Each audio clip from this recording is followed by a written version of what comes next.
A poor girl sells lemonade in front of a hospital and says to the young billionaire, "Pay me whatever you can. The doctor won't operate on my little brother without the money." But when she shows him the boy's photo, the billionaire is stunned. The boy looks identical to him as a child. Ellie sat on a chair in the hospital waiting room, her legs swinging and barely touching the floor. Through the slightly open door of the doctor's office, she could see her mother talking to Dr. Phillips. Noah, her little brother, was in the pediatric ward, asleep after yet another episode. "Ma'am, Noah needs this surgery," the doctor explained, his tone both gentle and firm. "His condition is getting worse, and we can't just continue with medication alone." "And how much would this procedure cost, doctor?" Ellie's mother, Lauren, asked, clutching her purse tightly. The doctor adjusted his glasses, looking uncomfortable. "With all the expenses, we're talking about approximately $20,000. Ellie saw her mother's face turn pale. $20,000? But that's impossible for us right now. The doctor glanced at his notes. "We can try to find some financing options. There are also organizations that help families in situations like yours." Lauren nodded, but her eyes were already brimming with tears. When they left the office, she sat beside Ellie and covered her face with her hands. Her shoulders shook as she cried silently. "Mommy, don't cry," Ellie said, hugging her. "Noah's gonna get better, I promise." Lauren quickly wiped her tears, forcing a smile. "Of course he will, honey. We'll figure something out." That night, while her mother spoke softly on the phone trying to find a solution, Ellie had an idea. On a TV show they watched together, a kid sold lemonade to buy a toy. If it worked for that child, why wouldn't it work for her? The next morning, Ellie convinced her mother, "Can I sell lemonade outside, please, to help Noah?" Lauren was exhausted, but the excitement in her daughter's eyes sparked a small glimmer of hope in her tired gaze. "You really want to do that, honey?" "Yes, I'll make a lot of money, you'll see. It'll help Noah get better." Her mother smiled for the first time in days. "Sure, my love, we can try." Together, they made lemonade in the hospital cafeteria's kitchen. One of the nurses, moved by the girls' determination, helped them get a folding table and materials for a sign. "Lemonade, help Noah," Ellie wrote in big, colorful letters. They chose a spot on the sidewalk by the hospital's side entrance, where many people passed by.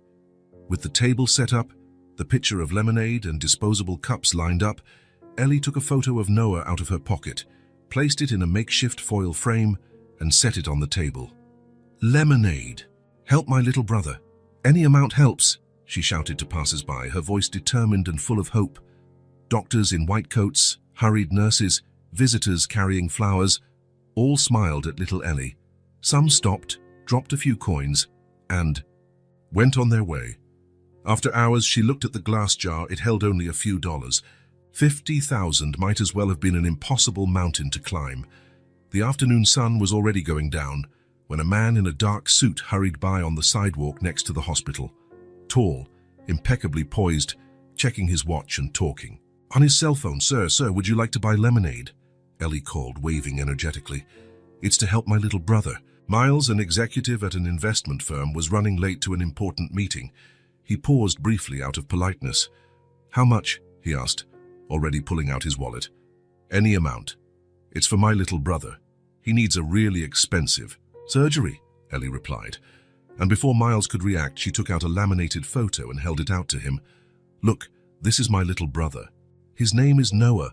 Miles took the photo out of courtesy, but when his eyes settled on the image, something strange happened. The boy's face, his eyes, his chin, his smile, was like looking at his own childhood photo. A chill ran down his spine. The resemblance was uncanny. Without a word, Miles pulled a $100 bill from his wallet and handed it to Ellie. He handed back the photo quickly, muttered a "good luck," and walked away briskly.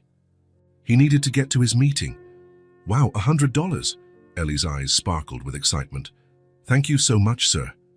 Miles just nodded and hurried off. He had a meeting and needed to focus, but as he walked, the image of that child stayed stuck in his mind. He came to a sudden stop in the middle of the sidewalk. People maneuvered around him, giving annoyed looks, but he barely noticed. Who was that boy? And why did he look so much like Miles in his childhood photos? Miles glanced at his watch. He was officially late for his meeting. He pushed those thoughts aside and quickened his pace, turning his attention to the work ahead. Still, the image of that child who looked exactly like him lingered in the back of his mind, an unanswered question. Miles walked into his apartment on the 30th floor, tossed his keys on the marble table, and loosened his tie. Through the floor-to-ceiling windows, the city lights shone like fallen stars. On any other night, he would have admired the view or opened a bottle of expensive wine to celebrate the deal he had closed that day. But not tonight. The meeting had been a success. They discussed numbers, signed contracts, shook hands. He smiled and made jokes at the right moments. No one noticed his distraction. Years of practice hiding his emotions had served him well. Now alone, the image of that boy in the photo returned with full force. Miles took off his jacket and poured himself some whiskey. The amber liquid burned his throat, but it didn't chase away the strange feeling that had been following him since his encounter with the little lemonade seller. He walked to his office. In the second drawer of his desk, he kept an old photo album. It wasn't something he showed anyone. Images of a time he preferred not to revisit. He opened the album carefully. The first pages were empty. He had removed all photos of his mother and father years ago. But his childhood photos remained, preserved like insects in amber. Miles was 3 years old in the first photo. Light brown hair, big, curious eyes, a shy smile. He ran his fingers over the image, feeling the old texture. It was undeniable. The boy in the photo, Noah, could easily be mistaken for him in this picture. The same almond-shaped eyes, the same face. Even the way he smiled was identical. Impossible, Miles muttered to the empty apartment. He turned the page. More pictures of him growing up, at the park, in school, at birthday parties where he didn't smile. The resemblance to the lemonade kid was disturbing in all of them. Miles closed the album and returned to the living room, whiskey in hand and his thoughts swirling. He sank into an exclusive designer sofa that had cost more than many people earn in a year, the kind of comfort money could buy. But comfort wasn't coming. Maybe it was just a coincidence. The world was full of people who resembled one another. There were scientific studies on doppelgangers, lookalikes who had no genetic ties at all. Miles stood, restless, and walked to the window. Down below, the city continued its life. Cars moving, people returning home, stories unfolding in every lit window. What was that boy's story? Noah. Why did he need surgery? Which hospital was that? Who was that woman? Lauren. The children's mother? Questions that shouldn't matter. Not to him, Miles. The man who built his life on facts, figures, and contracts. The man who never allowed sentimentality to sway him. He went back to the bar and poured another whiskey. The clock read 11:42 p.m. Tomorrow he had a video conference with Japanese investors at 6 a.m. He should be reviewing numbers, preparing arguments, sleeping. Instead, he was drinking and thinking about a face that mirrored his own past. Miles returned to the office and leafed through the album again. Each turned page brought more evidence of the eerie similarity. A photo of him at 6, standing next to a Christmas tree, now seemed especially disturbing. The same serious expression he had seen on Noah's face, even in a picture where the child was smiling. He carefully removed one of the photographs, him at 3, sitting on a park bench with a toy in his hand. The photo had yellowed edges and a small crease in the corner. He placed it on the table and stared at it for long minutes. It wasn't just a casual resemblance. It was as if that boy, Noah, was him in another life. He ran a hand through his hair, frustrated. He needed sleep, needed to prepare for tomorrow. His life was organized, efficient, predictable. There was no room for mysteries or inexplicable coincidences. But when he closed his eyes, all he could see was Noah's face, and Ellie, determined at her lemonade stand. Miles slipped the photo into his shirt pocket instead of returning it to the album. An impulsive gesture, something rare for a man who calculated every move. For the first time in a long while, something personal had broken through his emotional walls. This wasn't a business problem he could solve with money or influence. It was deeper, more personal, a face he couldn't get out of his head, a question left unanswered. Who was Noah? And why, of all the people on that busy sidewalk, had he stopped at Ellie's stand at that exact moment? Miles took the last sip of whiskey, feeling the weight of those questions. Questions he knew wouldn't let him sleep that night. 3 days went by, but the boy's image never left Miles's mind for a second. The old photo he had taken from the album stayed in his wallet, a constant reminder of the mystery he couldn't explain. He tried to follow his routine, meetings, video calls, lunches with clients. But behind the professional facade, his mind kept drifting to that sidewalk, to the lemonade stand, to Noah's face. On the morning of the 4th day, while sipping his coffee in the minimalist kitchen of his apartment, Miles made a decision. The coffee grew cold in its cup while he stared at the city through the window. He couldn't go on like this, the doubt eating him up inside. He was a man of action, someone who solved problems. This was just another problem to solve. He grabbed his phone and did something he'd never done before. He called his assistant and cancelled his afternoon appointments, practically unheard of in his career. "Is everything all right, Mr. Morton?" she asked, clearly surprised. "Yes, Jennifer. I just need to deal with a personal matter." "Personal?" The surprise in her voice was evident. In 5 years working for him, Miles had never mentioned personal matters. "Yes. Please reschedule. The meeting's for tomorrow." After hanging up, he changed his suit for jeans and a grey sweater, trying to look less intimidating. He looked at his reflection in the mirror. Who was this man staring back at him?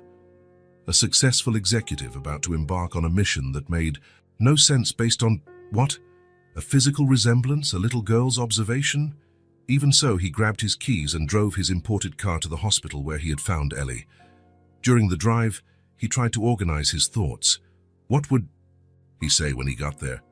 "Hello, I think your son looks like me when I was a kid. Does that mean something?" It sounded ridiculous, even in his own head. There was a good chance he wouldn't even find the girl. Maybe she had only been selling lemonade that one day. Maybe her brother was already discharged. Maybe. But there she was. In the same spot, at the same makeshift table. The sign looked a little more worn, the letters a bit faded, but Ellie's smile was as bright as ever. Something within him, a tension he hadn't realized he was carrying, relaxed at the sight of her. Miles parked the car and walked slowly toward the stand. His heart was beating faster, something that never happened in multi-million-dollar negotiations. Yet here, in front of a child selling lemonade, he felt as nervous as a teenager. "Hi, sir, want to buy some lemonade?" Ellie yelled when she saw him approaching, not recognizing him immediately. Miles smiled. "Hey, Ellie, remember me? I was here a few days ago." Her eyes widened in recognition. "I do. You gave $100. That was the most money I ever got in one day." "How's your brother?" Miles asked, trying to sound casual as he approached the table.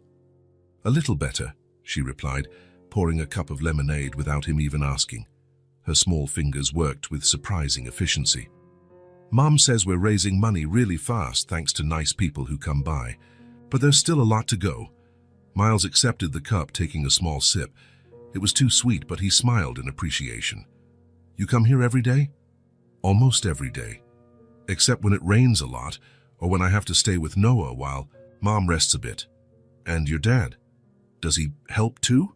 Miles tried, keeping the tone light but feeling his stomach tighten as he asked the question. Ellie's smile faltered a bit. She looked down, then back up at Miles with an expression that seemed oddly adult for such a small child. "Daddy went to heaven. It was last year." Miles felt a pang in his chest.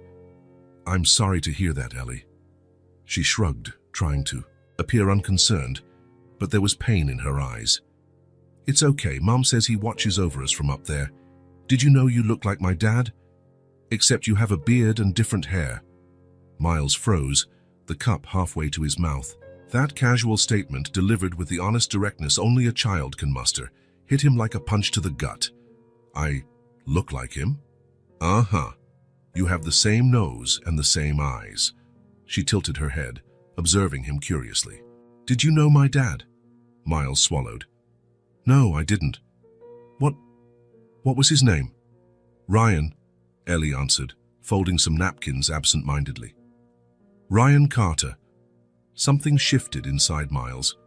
The name echoed in his mind. Ryan Carter. A man he had never met, but who, according to a child, looked just like him. A man who had died, leaving 2 kids behind, one of them gravely ill. "Is your mum here at the hospital today?" he asked, trying to keep his voice steady as he put the cup back on the table. Ellie nodded, straightening a few plastic cups. "She's with Noah right now, room 206. Do you think I could talk to her? Maybe I can help with your brother's treatment." Even to his own ears, the excuse sounded flimsy, but Ellie didn't seem to notice. "Sure, she talks to people who want to help all the time." Miles hesitated for a moment. "Would it be okay if I went upstairs to speak to her?" "Yes," Ellie answered enthusiastically. "It's on the 2nd floor, room 206. You can say Ellie sent you." Miles thanked her and entered the hospital. As he climbed the stairs, his heart pounded erratically. What was he doing? What would he say when he met the children's mother? This anxiety, this search for answers. Everything felt so unlike his usually methodical and rational self. Ryan Carter, a man who had died, a man who apparently was his look-alike. Coincidence or something else? The possibility creeping into his mind seemed absurd, yet strangely inevitable. Miles observed the hospital's daily rhythm as he waited, nurses coming and going, doctors reviewing charts, families arriving with anxious expressions. A completely different world from his own, yet somehow, for reasons he couldn't explain, connected to his fate. 20 minutes later, a woman in her 30s exited the hospital's side door. Brown hair tied in a messy ponytail, deep circles. Under her eyes, simple clothes. Despite clear signs of exhaustion, there was a natural beauty to her face, a quiet strength in her posture. "Mommy," Ellie waved enthusiastically. "There's a man who wants to talk to you. He wants to help." "Noah!" Lauren approached with a weary smile, extending her hand to Miles, who was partially hidden in the shadow of a tree. "Hello, I'm Lauren Cart." The words died on her lips when Miles stepped forward, leaving the shadow. Color drained from her face. Her outstretched hand froze mid-air. For a moment it looked like she had seen a ghost. "Oh my God," she whispered, her eyes scanning every detail of Miles's face. Who are you?" Miles felt a lump in his throat. "My name is Miles Morton. I came by a few days ago and bought lemonade from Ellie." Lauren continued to stare at him, eyes wide in shock. Her hand, still suspended, trembled slightly. She pulled it back, pressing it against her chest, as if to steady her heart. "You look identical to my husband," she finally managed, her voice shaking. "He never mentioned he had a brother." Not that I know of," Miles answered, equally unsettled by her reaction, which confirmed what Ellie had said. Seeing Lauren's genuine shock made it all feel very real. Ellie glanced from one to the other, confused. "Mommy, why do you look like that?" Lauren blinked rapidly, trying to collect herself. She wiped her face as though shaking off the shock. "It's nothing, honey. It's just that Mr. Morton looks a lot like your dad, doesn't he?" "That's what I told him," Ellie replied proudly. "Except Daddy didn't have a beard." Lauren took a deep breath, trying to compose herself. Her eyes never left Miles's face, as though afraid he might vanish if she blinked. "Ellie, sweetheart, can you stay here a little longer? I need to talk to Mr. Morton." "Sure, Mommy. I already sold 3 cups today." Lauren motioned for Miles to follow her, walking toward a small garden away from the hospital's main entrance. Her steps were unsteady, as though her legs might give out at any moment. Miles followed, sensing the tension radiating from her, the fragility that seemed to surround her like a force field. The little garden was a quiet spot with a few worn wooden benches and simple flower beds, a place where people likely came to process difficult news or find a moment of peace. Once they were far enough away from the crowds, Lauren turned to face him again. Her eyes were wet, a mix of confusion and disbelief. "Who are you, really?" she asked, a blend of fear and hope in her voice. "Exactly who I said. Miles Morton. I'm 34 years old, I work in finance. I came here because..." He hesitated, unsure how to explain something he didn't fully understand himself, how to put into words the unease that had consumed him for days. "Because when I saw Noah's photo, I was stunned by the resemblance. And now, Ellie tells me I look like her father, your husband. Lauren studied him intently as though looking for something in his face. Her eyes scanned every detail, every line, seeking some flaw, some proof that this was just a cruel coincidence. Ryan died 11 months ago. A car accident. Her voice broke, the pain still raw. He was 34 too. And yes, you look frighteningly alike. I'm sorry for your loss, Miles said automatically, while his mind processed the information. The same age, same appearance. A chill swept through him. Lauren shook her head, as if still unable to believe what she was seeing. She sank onto one of the benches, her legs finally giving out under the weight of the situation. You said Morton? Ryan was Carter. Ryan Carter. Lauren crossed her arms as if trying to protect herself. He was adopted as a baby. He never knew his biological parents. His adoptive parents have also passed away. Miles felt his blood run cold. He sat beside her, keeping a respectful distance but feeling an inexplicable bond with this woman he'd just met. I was adopted too. The silence that followed seemed to have a physical weight. They stared at each other, connecting the dots, leading to an almost unbelievable conclusion. A soft breeze rustled the leaves around them, like a whisper of fate. When is your birthday? Lauren asked, her voice barely a whisper. April 17th. She closed her eyes as though she'd been struck. A tear slipped free, sliding silently down her cheek. Ryan's birthday was April 17th. Miles felt his mind reel. The pieces fit together in a way that could no longer be ignored or dismissed as coincidence. Ryan Carter wasn't just someone who looked like him. It was much more. The possibility once deemed absurd now glowed with near certainty. He never searched for his biological family, Miles managed to ask, his own voice sounding strange in his ears. Lauren shook her head, wiping the tear with the back of her hand. He talked about it sometimes, especially after Noah was born. He said it would be good to know the family's medical history just in case, but he always put it off. She looked at the sky, as though seeking answers. He was afraid of finding out he had been abandoned for a bad reason, that he wasn't wanted. The word resonated in Miles. Wanted. He had never questioned his origins deeply, why his birth parents gave him up for adoption. But now a new question arose. If he and Ryan were who he suspected, why had they been separated? What about you? Lauren asked, interrupting his thoughts. Were you ever curious about your origins? I never searched, he answered honestly. My adoptive parents gave me everything I needed, a good education, opportunities. I never felt the need to know more. Until now, Lauren said, not as a question, but as a statement. Miles nodded slowly. The curiosity he had felt days ago had transformed into something far more intense, a sense of urgency he could no longer ignore, a missing piece of himself he hadn't realized he was searching for. Ryan was a good man, Lauren said softly, looking at her hands. A wonderful father. He worked as a civil engineer, building bridges. He said he liked the idea of connecting places, people. She smiled sadly. We didn't always have much, but we were happy. Then Noah got sick and... Her voice faltered. Miles could feel her deep pain, her daily struggle to stay strong for her children, while dealing with both grief and her son's illness and the financial difficulties. When Ryan died, it was like the world stopped, but it couldn't really stop, you know? Noah needed me, Ellie needed me. She took a shaky breath, regaining her composure. After the accident, I found out the life insurance he had was minimal. It barely covered the funeral. Then, 2 months later, Noah got worse. The doctors said he needed surgery the insurance wouldn't cover. Miles wanted to say something, offer immediate help, but sensed it wasn't time. Lauren seemed to need to speak, to share the burden she'd been carrying alone. It's strange, she continued with a faint smile. Of all the people who could have stopped at Ellie's lemonade stand, it was you, someone who... She didn't finish the sentence, but the thought hung between them. Lauren glanced at her watch. I need to get back to Noah. He gets anxious. If I'm gone too long... Of course, Miles replied, suddenly feeling lost. What was he supposed to do now? Leave and pretend this conversation had never happened? Return to his perfectly organized life? The idea seemed impossible, like trying to get back into a dream after waking.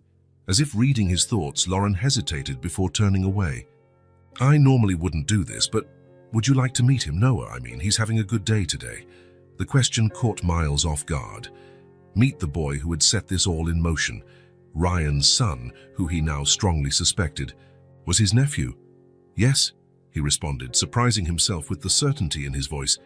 I'd really like that. As he followed Lauren back into the hospital, Miles felt like he was stepping into the unknown. The carefully controlled life he had built seemed to be disintegrating around him. The hospital had its characteristic smell, a mixture of disinfectant, institutional food, and something undefinable that spoke of human vulnerability. Lauren walked the corridors with familiarity, greeting nurses and aides by name. Clearly, she spent a lot of time here. As they rode the elevator, Miles noticed their reflections side by side in the mirror. It was strange to think that only days ago they were complete strangers. Now they were bound by a coincidence that felt more like destiny. For the first time in a while, Miles felt strangely alive, as though awakening from a long sleep. Curiosity had turned to urgency, and urgency now took on a sense of purpose. Who was Ryan Carter, really? The man who shared his face, his birth date, possibly his blood. The man who built bridges, not just physical ones, but between people. The man who, even without many resources, created a family full of love. The man Miles would never meet, but whose absence left a strange emptiness in his chest. When the elevator stopped on the second floor, Lauren led him down the hall to a partially open door, room 206. Miles took a deep breath, preparing himself for what he might find on the other side, preparing to meet Noah, Ryan's son, the boy whose photo had changed his life. He looked at the boy, felt a lump in his throat, and said he needed to leave but that he would come back. Miles drove in a daze to his adoptive parents' home. The quiet suburb where he grew up felt oddly detached from the turmoil inside him. Well-kept houses, trimmed lawns, a meticulously organized life, much like his own until a few days ago. Harold and Margaret Morton had lived in the same house for 4 decades, a solid 2-story building, with ivy climbing the walls and a garden his mother tended with near religious devotion. For Miles, it had always been the only home he knew. He parked in the driveway and sat in the car for a few minutes, breathing deeply, trying to organize his thoughts. How does one ask their parents about a past they'd never questioned? How do you ask them to confirm a suspicion that might change everything? When he finally mustered the courage to leave the car, he noticed the living room curtain move. They already knew he was there, probably wondering about an unannounced visit on a Tuesday. Margaret opened the door before he could ring the bell. At 68, she still held herself with the same upright posture and shrewd gaze. Her hair, now fully grey, was arranged in the same bun he remembered from childhood. "Miles," she said, the surprise clear in her voice. "Did something happen?" "We need to talk," he said, trying to keep his voice steady. "Is Dad here too?"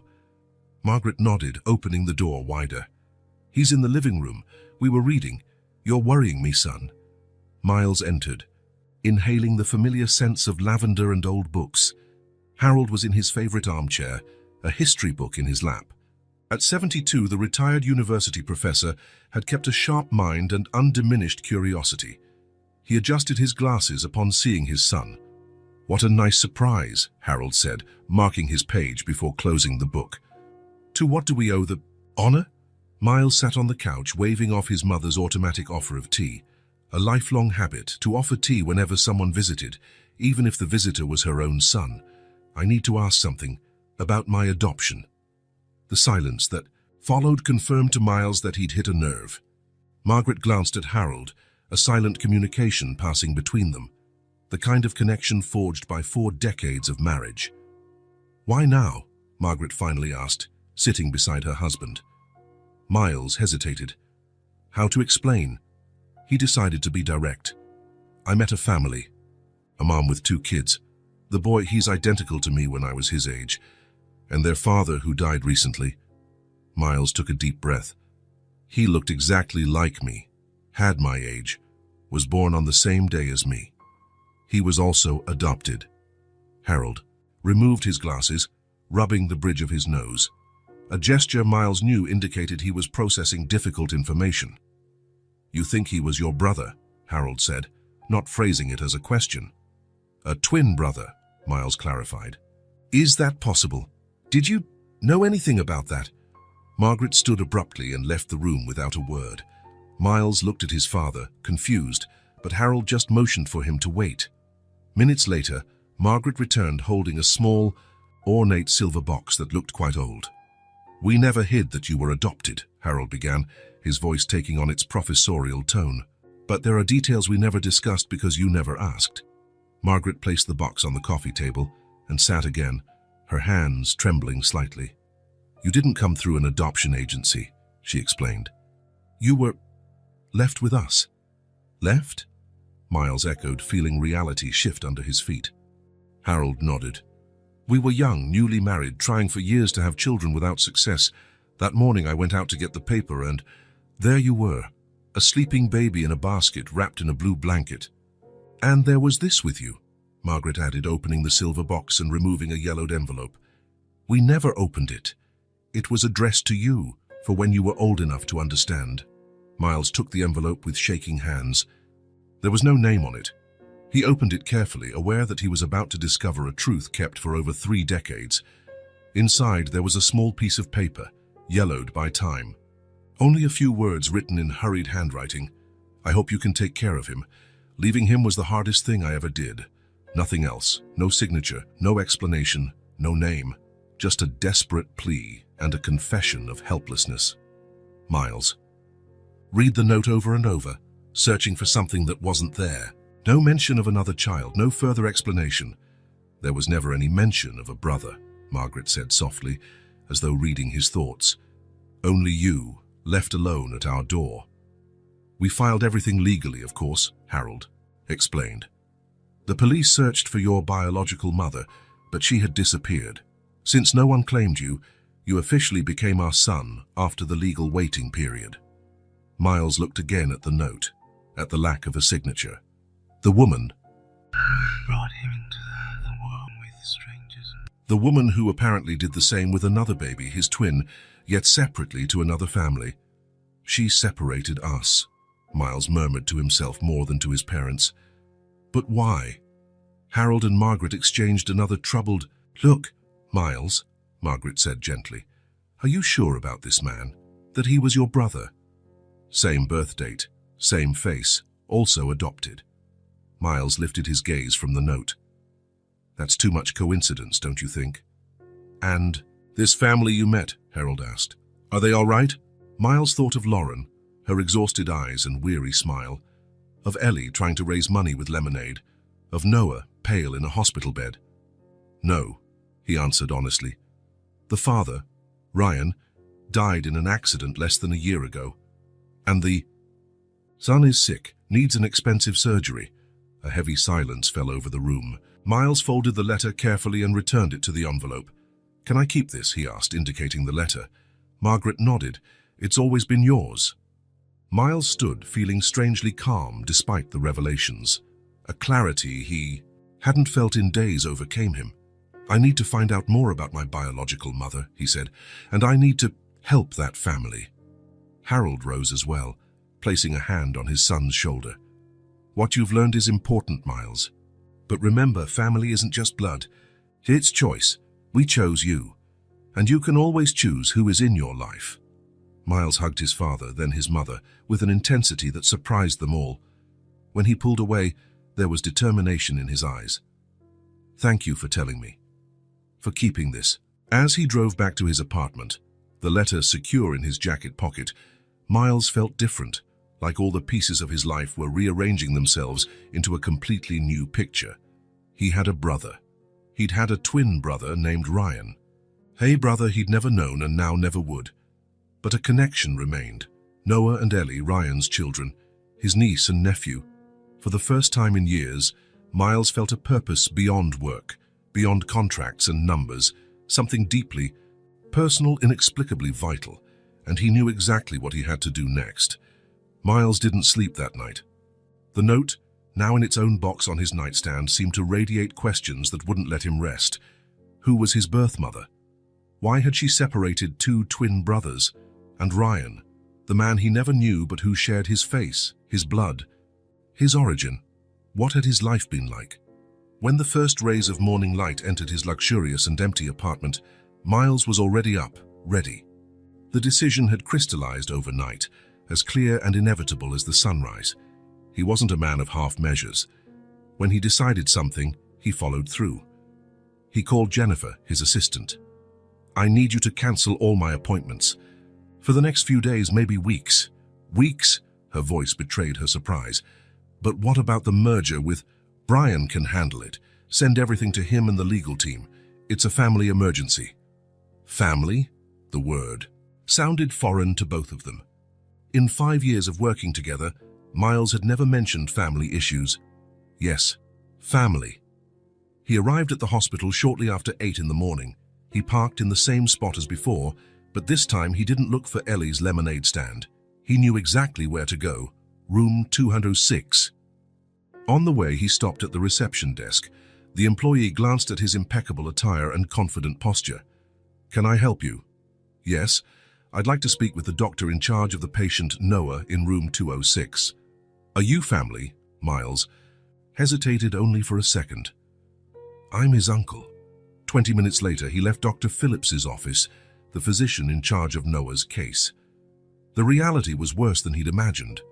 Noah had a rare heart condition requiring surgical intervention.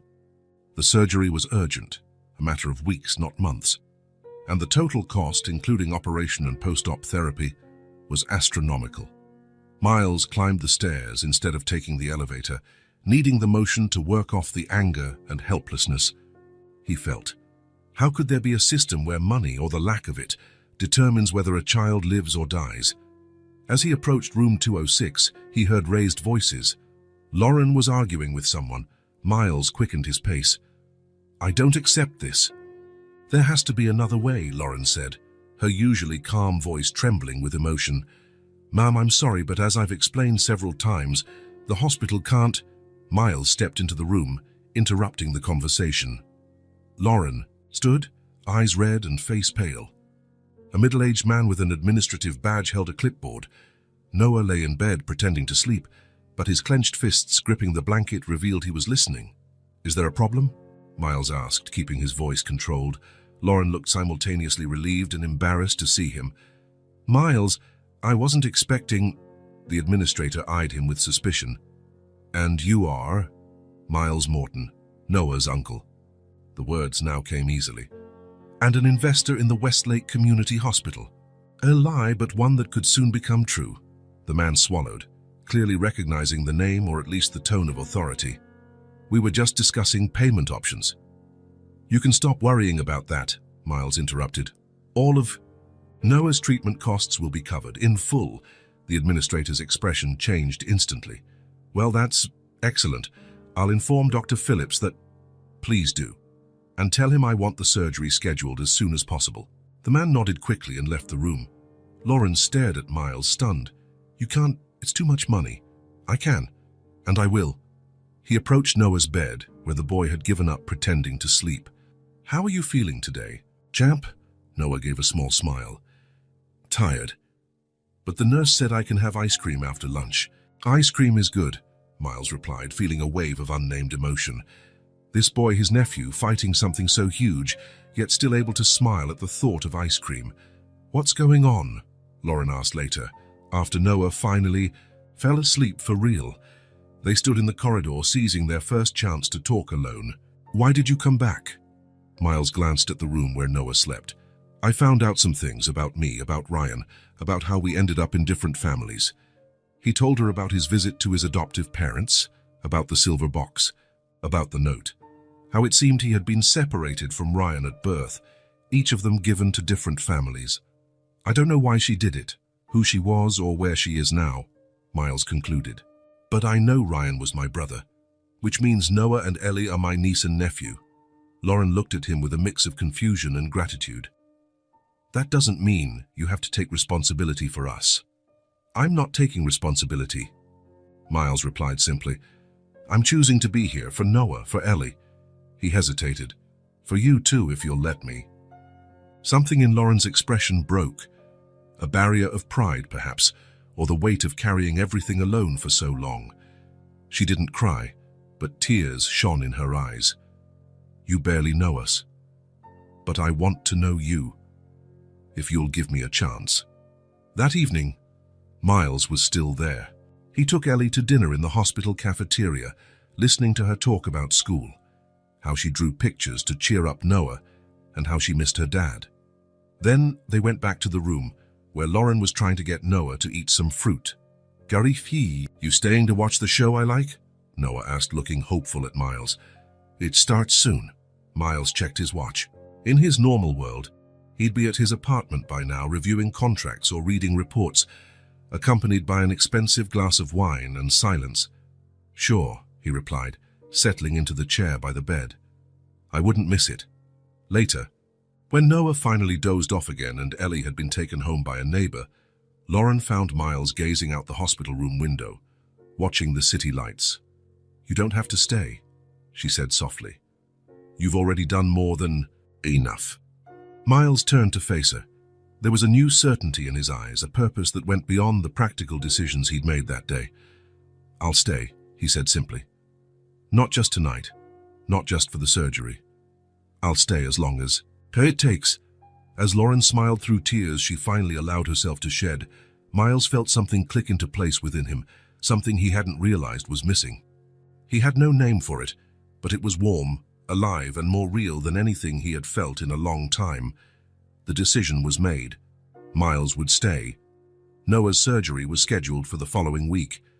In the days leading up to it, Miles split his time between working remotely and being at the hospital. More and more, though, his attention turned to the small family who had, by some strange twist of fate, become part of his life. On the eve of the surgery, Miles arrived at the hospital to find Noah sleeping, sedated for final tests. Lauren was sitting by the window, watching the night slowly settle over the city. There was something different about her, a deeper fatigue, or perhaps the apprehension about the next day's operation. "I brought coffee," Miles said, offering one of the cups he was carrying. "Figured you might need it," Lauren smiled, accepting the coffee. "Thank you, you didn't have to. How's he doing?" "Sleeping. The doctor said everything's ready for tomorrow." She took a sip of coffee as though seeking courage in it. "You've been so kind, Miles, more than I ever expected from a stranger. We're not exactly strangers anymore, are we?" Miles pulled up a chair, sitting across from her but at a respectful distance. "At least not now." The silence that followed was comfortable, as though both had relaxed a bit from their initial defenses. Lauren looked at her sleeping son, then back at Miles. "You look so much like him," she finally said. "It's not just the face, it's your gestures too. The way you tilt your head when you're thinking, how your eyes look when something surprises you." Miles felt a tightness in his chest. "Do you want to talk about him? About Ryan?" Lauren hesitated, then slowly nodded. "What do you want to know?" "Everything. What was he like? What did he do? How did you two meet?" Lauren glanced again at the window, as though she could see the past reflected in the dark glass. Ryan was a mechanic. He'd worked at a shop since he was a teenager, eventually opening his own business. Nothing too big, a neighborhood shop, with regular customers. A small smile curved her lips. "That's how we met. My car broke down right in front of his shop. I was late for a job interview, it was raining, and I was on the verge of tears." "So he fixed your car?" Miles asked, trying to picture the scene. "Not only did he fix it, he lent me his car so I could get to the interview. A complete stranger, trusting his car to a woman he'd just met." Lauren shook her head, that smile now bright on her face, illuminating her tired features. That's how he was. He trusted people. He saw the best in them. Miles sipped his coffee, absorbing her words. It was strange and painful to hear about someone he'd never met, but felt deeply connected to. "Our life wasn't luxurious," Lauren continued. "Ryan worked long hours, and I got that job as an administrative assistant. We had just enough, but never much left at the end of the month. Still, we were happy." She paused, looking at Noah. "When we found out Ellie was on the way, Ryan worked overtime for months to get her nursery ready. Then with Noah, he did the same. He was always there for the kids, even after a tough day at the shop."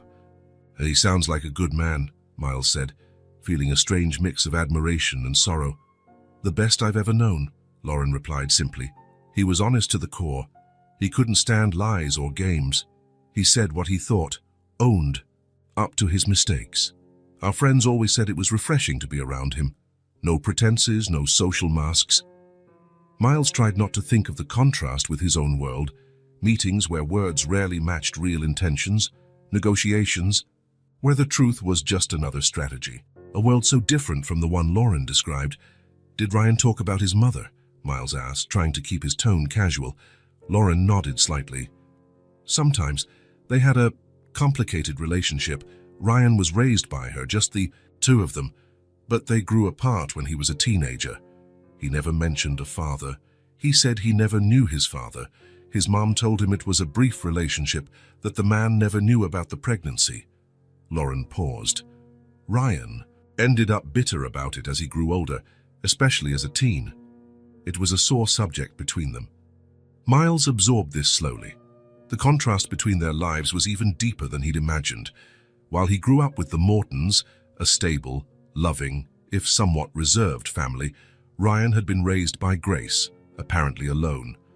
So he never knew about me? The question came out almost like a whisper. Lauren shook her head firmly. Never. Grace never mentioned that he had a twin brother. She kept it secret his whole life. Was shocked too when I realized it, Lauren admitted. After meeting you, seeing the resemblance, I understood that Grace must have made an impossible choice, keeping one baby and giving up the other. Is she still alive? Miles asked, feeling his heart pound. His biological mother? Lauren nodded slowly. Yes. Ryan kept in touch with her, although they weren't close. Her name is Grace Monroe. She lives in Millfield, a small town a few hours from here. Alone from what I know. The name echoed in Miles's mind. Grace Monroe. So this was the woman who gave him up for adoption while raising his brother. The woman whose choices had shaped their lives in unimaginable ways. Was Ryan planning to get closer to her again? Miles asked, trying to maintain a neutral tone. He thought about it, especially after Noah got sick. Thought maybe she could help somehow, or at least be present as a grandmother. Lauren sighed. But then the accident happened, and he never got the chance. Miles thought of the note tucked away at his home, of the simple words without explanations. I don't have the means. A mother who chose to keep one child and give the other away. Why? What impossible choice had led Grace Monroe to separate two twin brothers, raising one while giving the other up? Do you have her address? The question escaped before he could stop it. Lauren looked briefly surprised, then nodded. Yes, I have the address and the phone number. Ryan kept them handy, though he rarely used them. I'd like to have them if you don't mind, Miles said. I'm not sure I'll use them, but I'd like the option. Lauren studied his face for a moment, as if searching for something in his features. You're going to look for her, aren't you? You need to know why. Miles didn't answer immediately. Outside, night had fully fallen. In the bed, Noah shifted slightly but remained asleep. I'm not sure, he admitted finally. Part of me wants answers. Why she kept Ryan, why she gave me up, why she never told him about me. But another part, is afraid of what you'll discover, Lauren finished gently.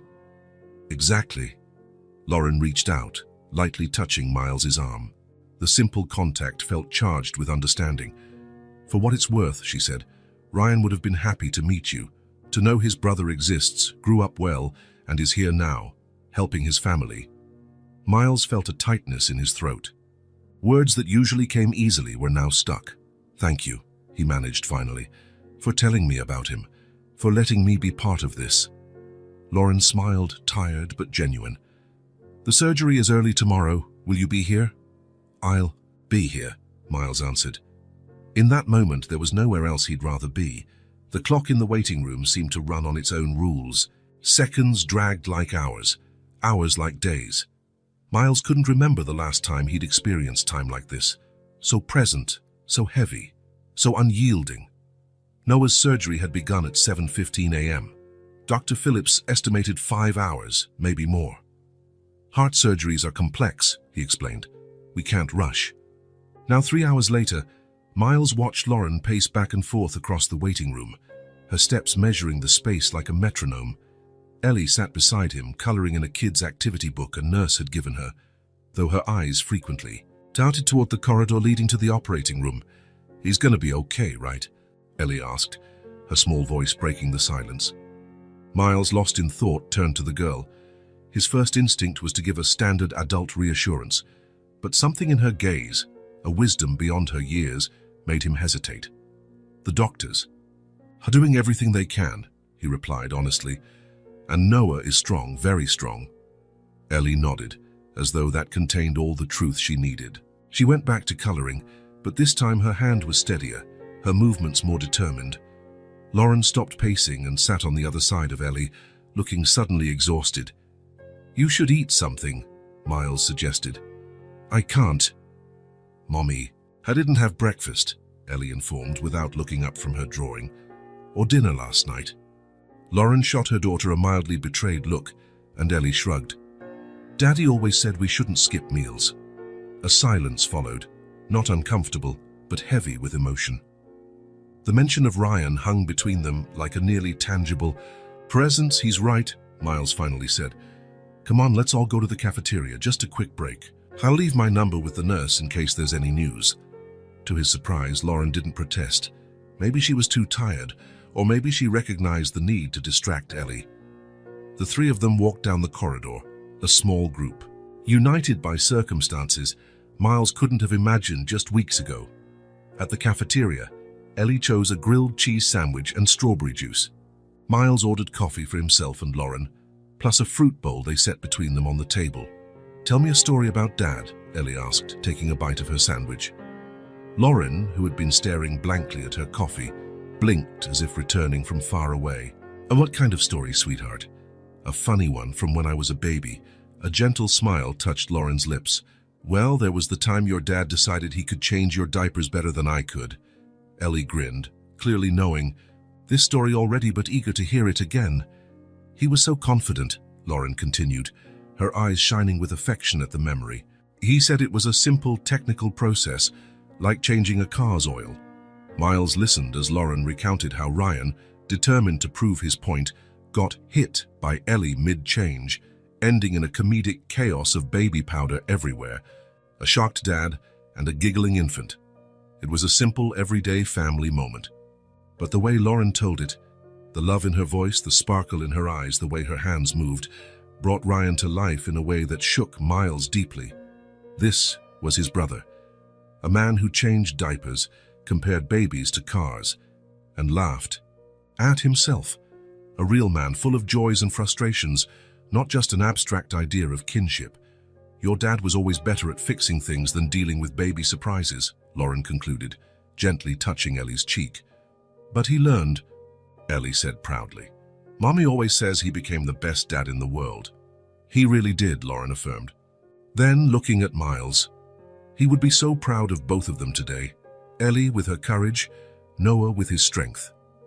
A pause, then Lauren added softly, "And he would have been happy to meet you, Miles."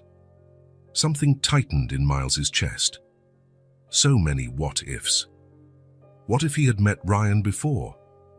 What if they had grown up knowing about each other? How different would his life have been? They returned to the waiting room in a different mood.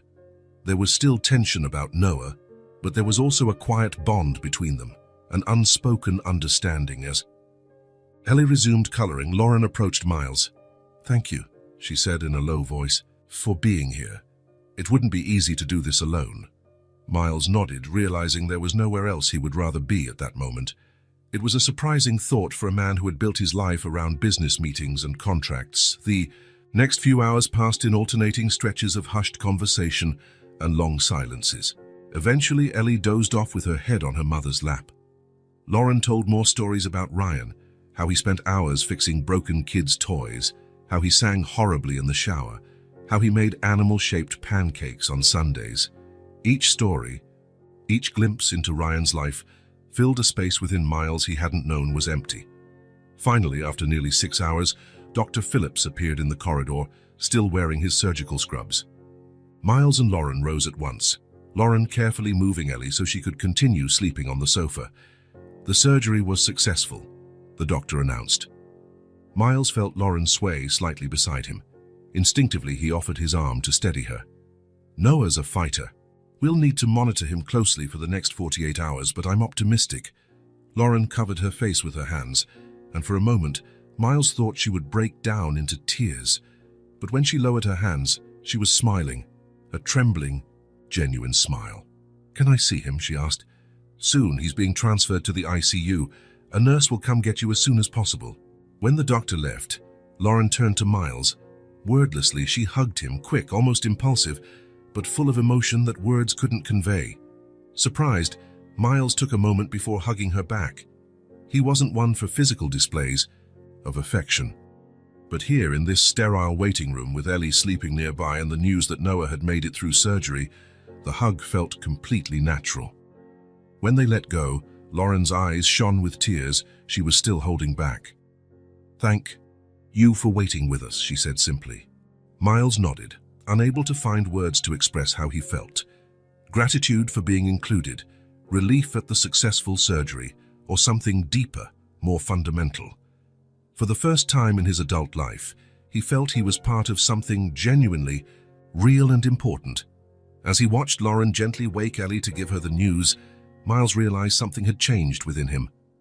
The hours of waiting, the shared fears, the stories about Ryan, the collective anxiety.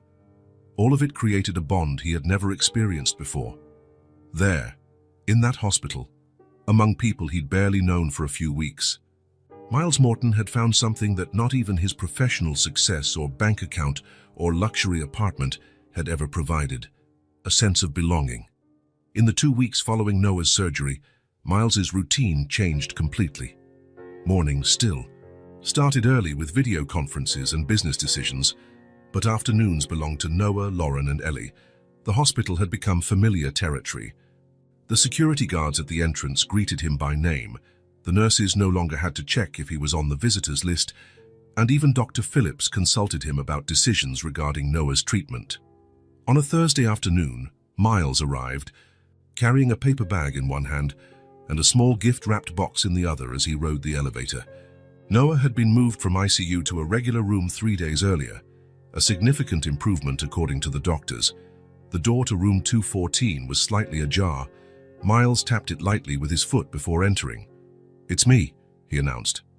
Noah was sitting up in bed, connected to fewer machines now, although a heart monitor still blinked silently nearby. His face looked less pale, and there was a new energy in his eyes that hadn't been there before the operation. Lauren slept in a reclining chair in the corner, covered by a thin hospital blanket. Ellie sat on the floor at the foot of the bed, flipping through a well-worn children's magazine. "Miles!" Noah whispered so as not to wake his mother. His smile lit up his whole expression. Ellie looked up, her face breaking into a similar smile. "You made it. Mom said you'd be busy today." "I rearranged a few things," Miles said simply, placing the paper bag on a nearby table. "How are you guys today?" The doctor said, "My heart is beating stronger," Noah said proudly. "And I might be able to go home next week." "That's excellent news," Miles replied, genuinely pleased. Medical updates had been consistently positive, but hearing Noah's excitement made it more real. "I brought you some things." From the paper bag, he carefully pulled out 3 containers. "Roast chicken with veggies, fresh salad, and some brown rice. My housekeeper's recipe, best I know." Since his first post-surgery visit, Miles had noticed Lauren barely touched hospital cafeteria food. He started bringing home-cooked meals regularly, a small gesture that seemed to make a difference. Lauren protested at first, but eventually gave in when she realized how much the kids enjoyed the meals he brought. "And this," he continued, pulling out a book, "is for you, Ellie." It was a large illustrated book about constellations and planets. Miles had noticed her interest in the topic when she'd peppered him with questions about the stars visible from the hospital window. Ellie's eyes went wide. "Wow! It's just like the one we saw in the bookstore at the mall." "I thought you'd like one of your own," Miles said, feeling a wave of satisfaction at her enthusiasm. "And for Noah." Miles held out the small, gift-wrapped box. Noah accepted it curiously, still slightly clumsy as he tore off the wrapping. Inside was a brown teddy bear wearing a tiny white coat with a miniature stethoscope around its neck. "It's a doctor bear," Noah laughed. "Look, Ellie, he has a stethoscope just like Dr. Phillips." "That's what I thought," Miles said, smiling at the boy's reaction. He can take care of you when the doctors aren't around. I'll call him Dr. Bear, Noah decided, placing the stuffed toy carefully next to him on the bed. The noise and voices finally woke Lauren. She blinked, momentarily disoriented, before realizing Miles was there. "Oh, you're here. What time is it?" "Almost 4, Miles replied. "I brought dinner." Lauren smiled, still groggy. "You don't have to do this every time, Miles." "I know, but I want to." This had become a common exchange over the past few days. Lauren stating he didn't need to go out of his way, and Miles reaffirming it was no trouble at all.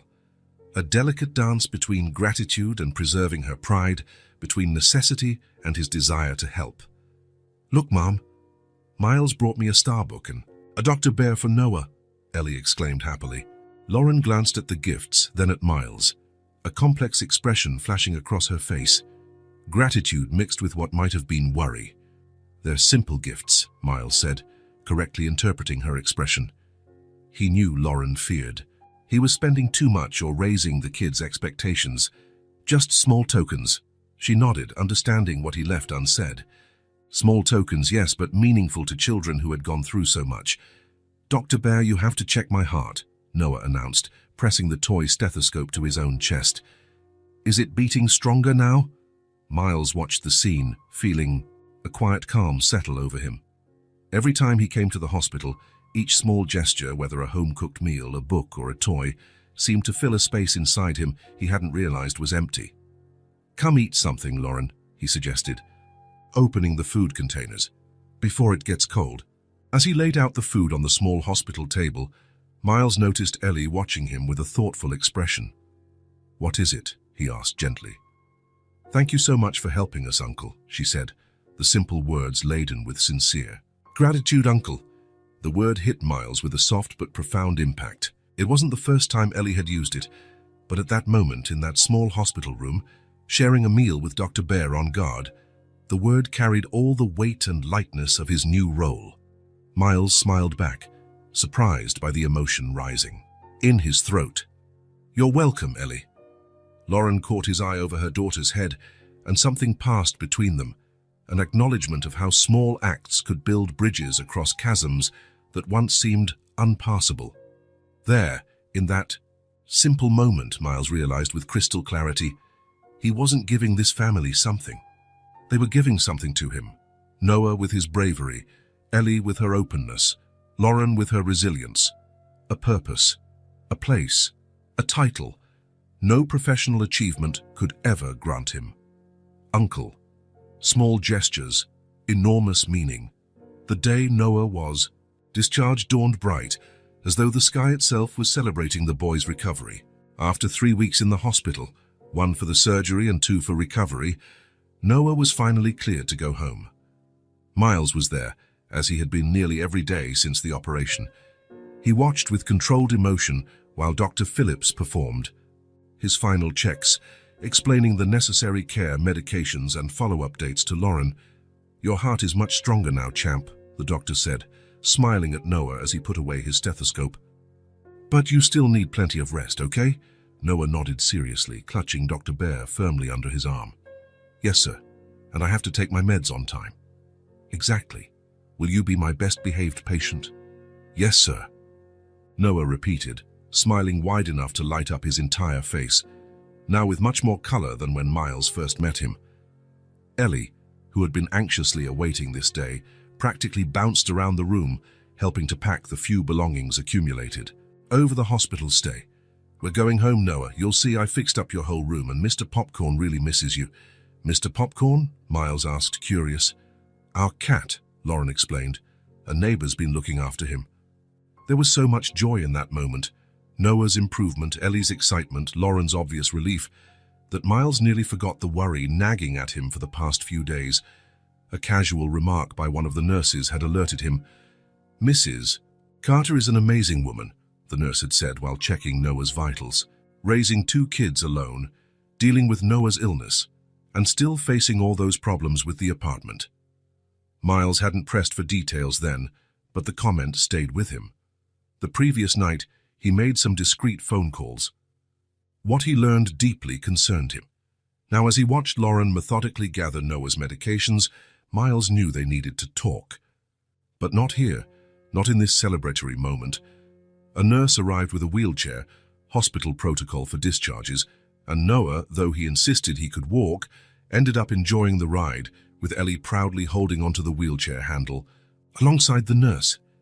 "I'll drive you all home," Miles offered as they headed down the corridor to the elevator. Lauren started to protest, but Miles gently interrupted her. "Please, it's the least I can do." In the parking lot, Ellie was visibly impressed by Miles's car, a sleek black luxury sedan, impeccably clean. For the kids, it was an adventure. For Miles and Lauren, the ride was silent, full of unspoken words. The address Lauren provided led to a modest neighborhood on the east side of the city, a complex of old buildings with 3 floors and no elevator. Miles parked in front, immediately noticing the signs of wear: peeling paint, clogged gutters, a crooked apartment for rent sign on the entrance gate. "It's on the 2nd floor," Lauren said, a slight defensive tone in her voice as though expecting a comment from Miles about the place. But he simply nodded, helping Noah out of the car while Lauren carried the bag of belongings and medications. "I can go up on my own," Noah insisted, but Miles noticed how heavily he leaned on the railing as they slowly climbed the worn steps. The apartment was small but clean and well organized. A living room opening into a compact kitchen, a short hallway leading to the bedrooms. Simple furniture, some clearly second-hand, but arranged with care. "We're home," Ellie announced, dashing ahead to show Noah around. Miles noticed the effort Lauren had made to prepare the space for Noah's return. A vase of fresh flowers sat on the center table, pillows were carefully arranged on the couch, a hand-painted "Welcome Home" sign, clearly Ellie's work, hung on the wall. "How about a snack before you rest a bit?" Lauren suggested to Noah, who now sat on the couch, visibly tired from the short trip, though he tried to hide it. "I can help," Miles offered, while the kids stayed in the living room, Noah resting with Mr. Popcorn the cat and Ellie proudly showing her latest drawings. Miles followed Lauren into the kitchen. This was the moment he had been waiting for to speak privately. Lauren opened the fridge, and Miles couldn't help but notice how sparsely it was stocked. A few vegetables, milk, eggs, but not much else. "Lauren," he began softly, "can I talk to you for a minute?" She turned, slight tension visible in her shoulders. "Of course. In the past few weeks, since I met you and the kids, something has changed in me." Miles paused, searching for the right words. "I just found out I have another family.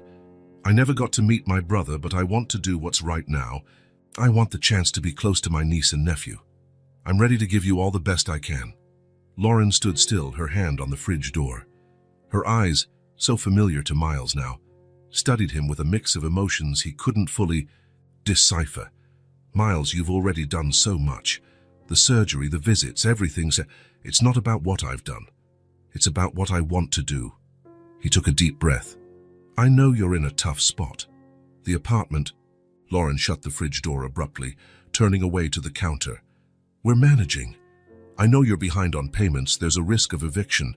She turned, surprise and discomfort clear in her face. "How did you..." "I looked into it," Miles admitted. "I just wanted to see how I could help." Lauren closed her eyes for a moment as if gathering strength. When she opened them again, there was resignation. After Ryan died, the bills started piling up. His life insurance barely covered the funeral.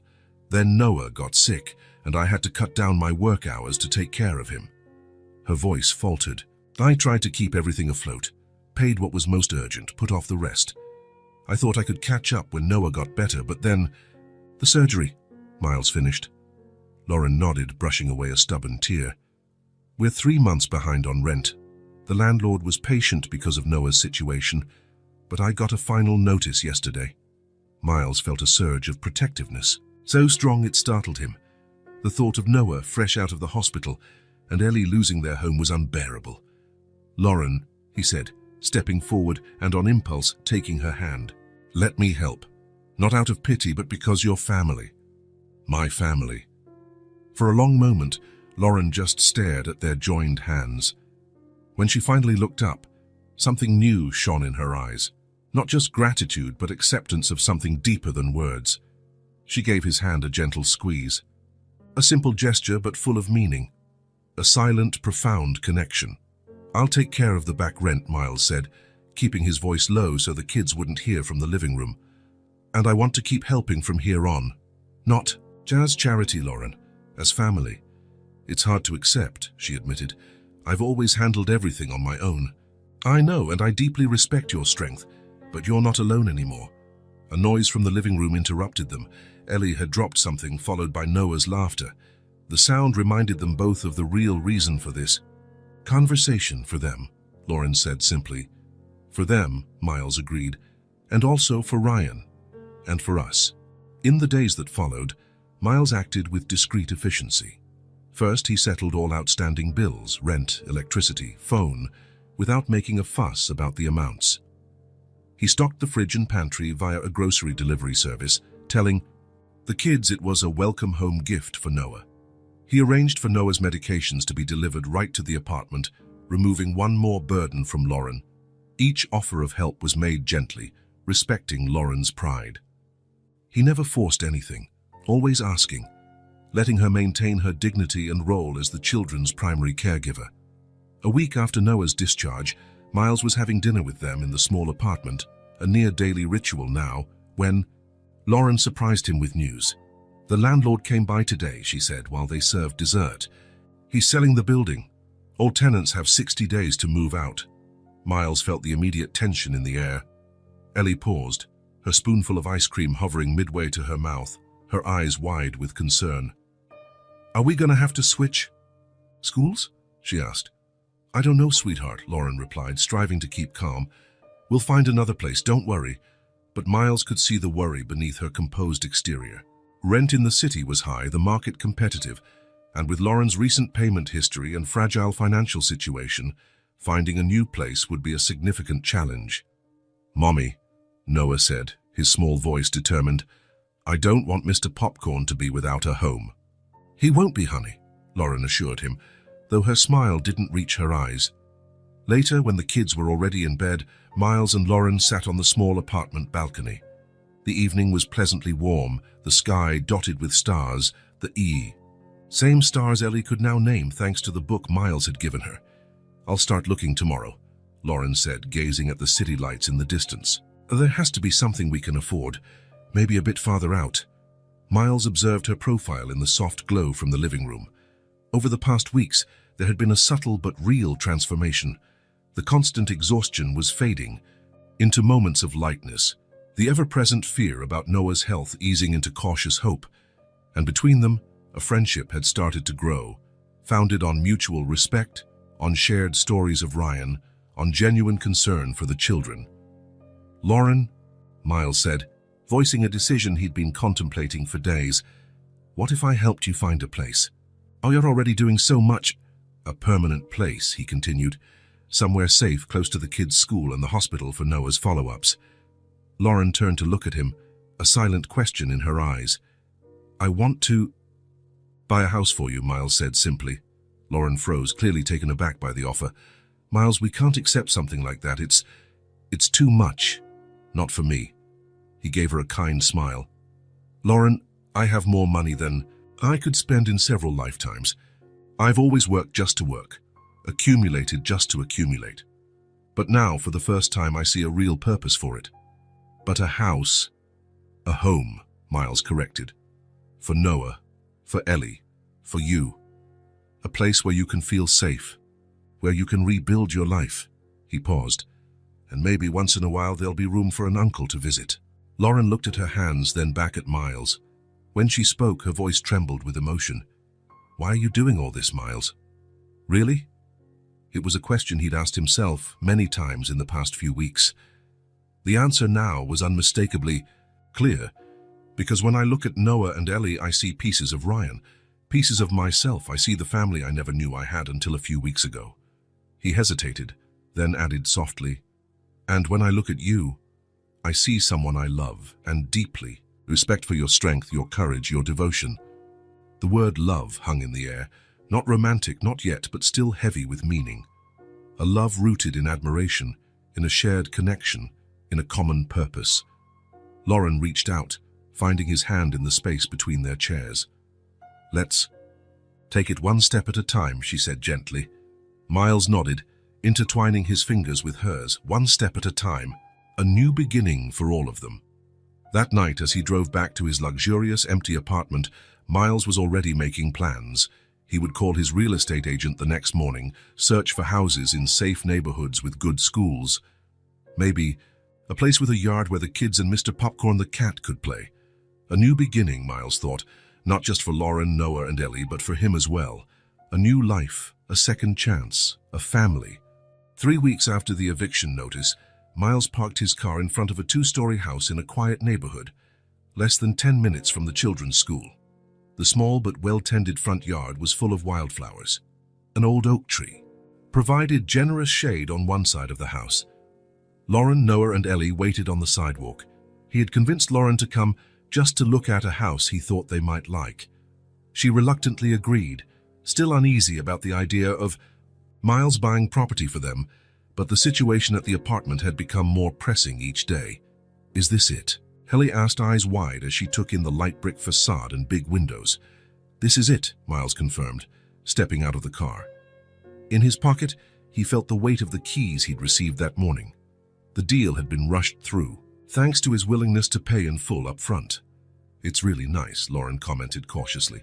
"But Miles, I thought we were just going to see different options, not a specific house." Miles smiled, offering his arm to Noah, who still got tired easily from short walks. "Let's check inside first, okay?" He guided them along a stone path to the front door, a solid piece of dark wood. Lauren watched curiously as he pulled a set of keys from his pocket. "You already have a key. The realtor loaned it to me so we could take our time looking around without any pressure," Miles explained. A half-truth. He wanted them to experience the house before revealing he had already purchased it.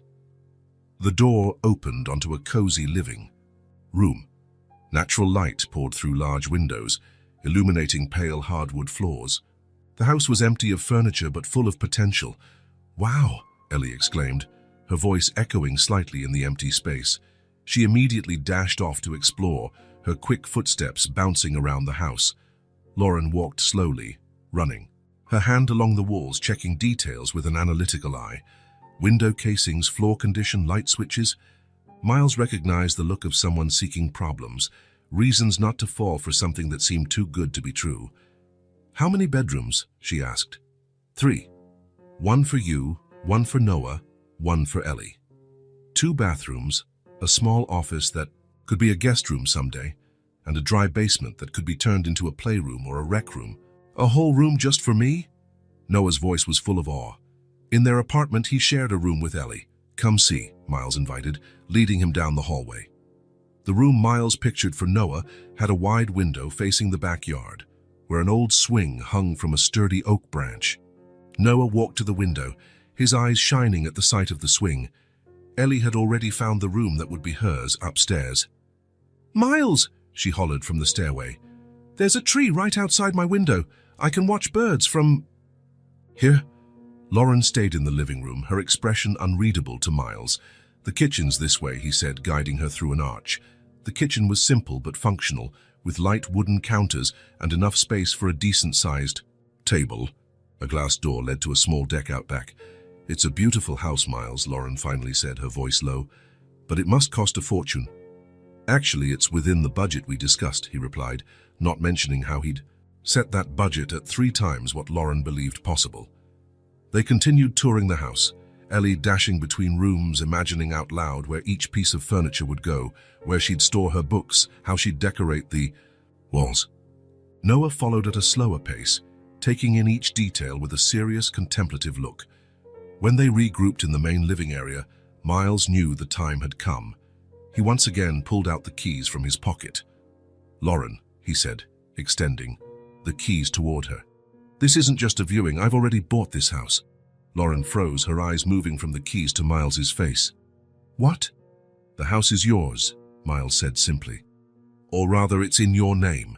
All the paperwork was finalized this morning." Ellie, who had come back to the living room just in time to hear, let out a shriek of joy. "It's ours. For real." "For real," Miles confirmed, his eyes still on Lauren, whose expression fluctuated between shock, disbelief, and something deeper. "Miles, I can't accept this. It's too much." Her voice trembled slightly. "Yes, you can, Mommy," Noah said, who had quietly approached. "Please?" Miles took a step forward, still holding the keys. "Lauren, when I met you all, I discovered a part of myself I didn't know was missing. You gave me something no money can buy, a sense of belonging, of family. This house isn't charity, it's gratitude." A tear escaped, sliding down Lauren's face. She wiped it quickly, but another followed. "I don't know what to say." "Say you accept," Miles said gently. "Say you'll let Noah have his own room, let Ellie watch birds from her window, let yourselves build a home here." Lauren looked around at her children, Ellie practically vibrating with excitement, Noah gazing with quiet hope, then back at Miles. Slowly she reached out and took the keys. "Thank you," she whispered, her voice choked with emotion. Miles felt something inside him expand, a warmth that started in his chest and spread outward. The look on Lauren's face, gratitude, relief, hope, was worth more than any financial transaction he'd ever made. Ellie immediately dragged Noah off for another round of exploration, this time certain that the house was theirs. Their footsteps echoed from room to room as they discussed paint colors and where to put their things. Lauren and Miles remained in the living room, a moment of quiet between them. "I need to show you something," Lauren said softly. She opened her purse and took out a small wallet. From it, she removed a folded photograph, handling it almost reverently. "This is the only recent photo I have of Ryan." Miles took the photo carefully. In it, a man was holding baby Noah in one arm, his other arm wrapped around a younger Ellie. He was smiling at the camera, a wide, genuine grin that lit up his entire face. The impact was immediate and overwhelming. It was like looking into a mirror, but not exactly. Same eyes, same face shape, same nose. Yet there was something about Ryan's smile, an openness, a carefree joy that Miles didn't see in himself. "He loved being a dad," Lauren said quietly. "He used to say it was the only thing that really mattered in this life, to love and be loved." Miles couldn't respond. A lump formed in his throat, an emotion so intense it caught him off guard.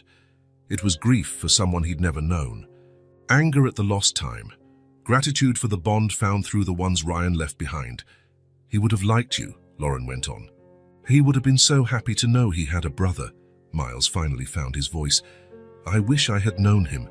"You are getting to know him," Lauren said, glancing meaningfully toward where the children's animated voices drifted. Through them. That night, when the kids finally collapsed from excitement, Lauren set up makeshift mattresses in the empty living room. Noah, who had struggled with sleep in the apartment, drifted off almost immediately, his face calm and content. Ellie took longer, still whispering excitedly about paint colors for her room, where to put her book collection, and how to arrange her drawings. Lauren sat on the back porch steps, gazing at the backyard bathed in moonlight. Miles joined her, offering a mug of tea he'd brewed using a small electric kettle they'd brought along. "Thank you," she said, accepting the mug. After a moment, she added, "For everything." Miles nodded, looking up at the stars. He had never felt so at peace, so sure he was exactly where he was supposed to be. A simple house, but filled with warmth. A new start for Lauren and the kids. And for him, something even more precious. A real home. The road to Millfield wound through gentle hills, leaving the buzz of the big city behind. Miles drove in silence, hands tight on the steering wheel. The address Lauren had given him sat on the passenger seat, along with Ryan's photo that she insisted he take. 2 weeks had passed since the move into the new house. Seeing Lauren and the children settle in, seeing their eyes light up again, had strengthened his resolve. It was time to face the last mystery, the missing piece of the puzzle. Grace Monroe. Millfield was small, fewer than 10,000 residents, the kind of place where everyone knows each other by name, where time seems to move at a different pace. Miles slowed down when he passed the welcome sign, checking the address again. Maple Street 157, a modest one-story home with a small front yard of hardy flowers fighting off the early fall chill. A narrow porch held a rocking chair and a few potted plants. Miles parked out front, sitting in the car for a few minutes, trying to steady his pounding heart. What would he say? Which question would he ask first? The anger he'd felt upon discovering he'd been separated from his twin still burned, but now it was mixed with curiosity, with an urgent need to understand. Finally, he summoned his courage and stepped out. Each step along the stone path to the door felt weighted with significance.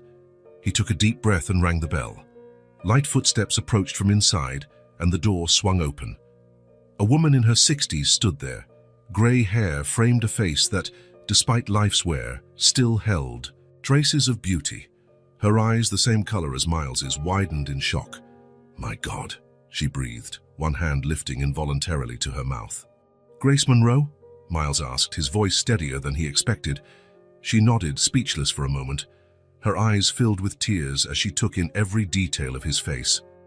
"Miles," she finally said, not as a question but a statement. "You found me?" Hearing his name on her lips, the immediate recognition confirmed what he already knew. This woman was his birth mother. "May I come in?" he asked, keeping his tone neutral, battling the storm of emotions inside. Grace stepped back, opening the door wider. "Yes, of course." Inside, the house was as modest as the exterior suggested. Simple furniture, some quite old, but tidy and well-maintained. Framed photos were scattered around. None of Miles or Ryan, he noticed. They sat in a small living room, the silence between them heavy. "How did you find me?" Grace finally asked, her hands twisting in her lap. "Through Lauren," Miles answered. He saw immediate recognition in Grace's eyes. "Ryan's wife," she said softly. "So I met his kids first, Noah and Ellie." Miles paused. "Ryan died about a year ago." Grace closed her eyes, pain evident on her face. "I know," she whispered. "I read about it in the local paper. I didn't go to the funeral. I didn't think I'd be welcome." Silence again. Miles noticed her hands trembling slightly. "Why?" His question came out harsher than intended, laden with decades of unanswered questions. Grace looked directly at him. "Forgiveness," she said, her voice breaking. "I know I don't deserve it, but I ask for it anyway." Miles remained silent, waiting. Grace inhaled deeply, as if summoning the strength for a long-buried story. "I was 16 when I got pregnant. Your father, your biological father, was older, 22. When I told him, he just disappeared." Her gaze dropped to her hands. "My parents kicked me out. It was 1980, a small town, a pregnant teenage girl. I ended up in a shelter for homeless women." Miles listened quietly, the picture taking shape in his mind. "I didn't know there were twins until I gave birth," she went on. "It was a shock. One baby was already hard enough. Two, I had no money, no education, no support, nothing. I spent the first few weeks trying to care for both of you, but I was losing it." Her voice cracked. "Ryan cried less. He seemed easier to calm.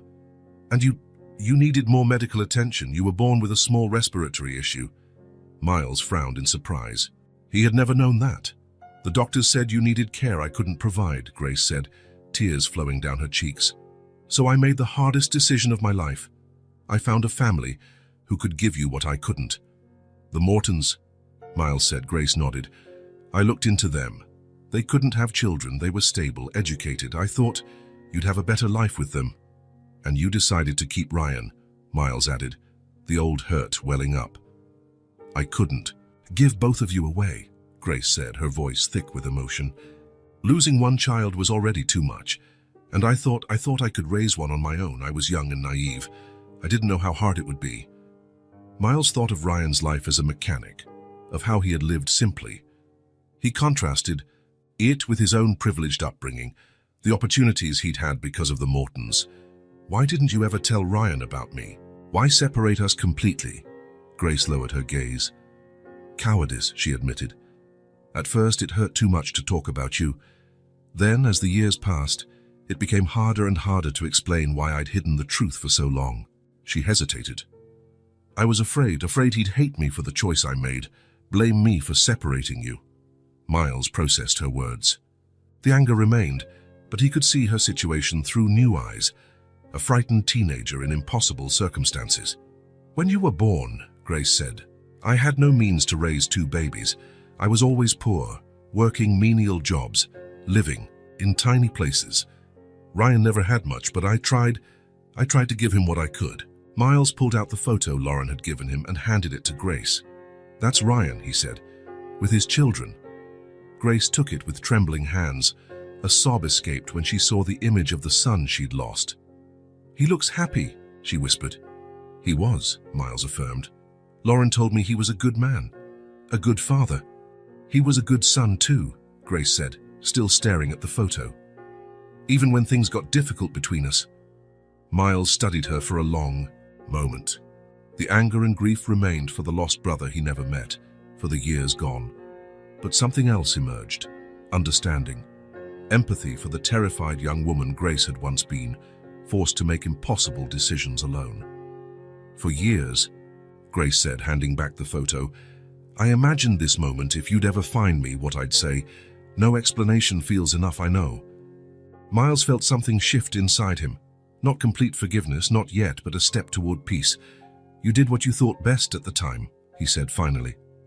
Grace nodded, relief in her tired eyes. When Miles stood to leave, Grace stood as well. For a moment they faced each other, mother and son, separated by decades of absence. Then, wordlessly, Grace opened her arms. Miles hesitated just a second before stepping into her embrace. It was awkward, laden with complex emotions. The pain didn't vanish like magic. The questions weren't all answered. But there was honesty now where there had once been only a void. Driving back to the city, Miles felt different. The story was complete, imperfect, painful, but complete. Ryan would never know the truth, but Miles could carry it for both of them. Maybe one day he would tell Noah and Ellie about the grandmother they never knew. Not today, not tomorrow, but when the time was right. The road ahead seemed clearer now, even as the sun began to set on the horizon. 6 months had passed since Miles found Grace.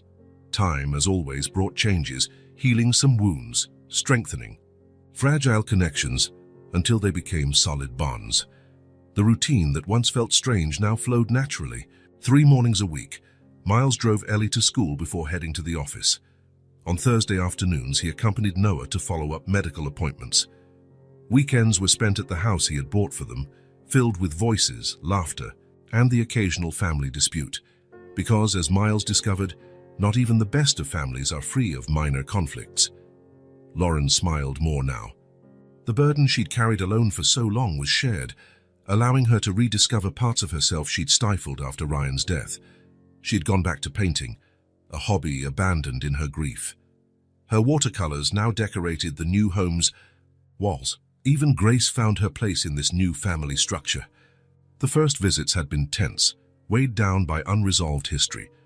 But over time, and especially through the immediate connection she formed with Noah and Ellie, Grace became a regular presence, bringing homemade cakes and stories of Ryan.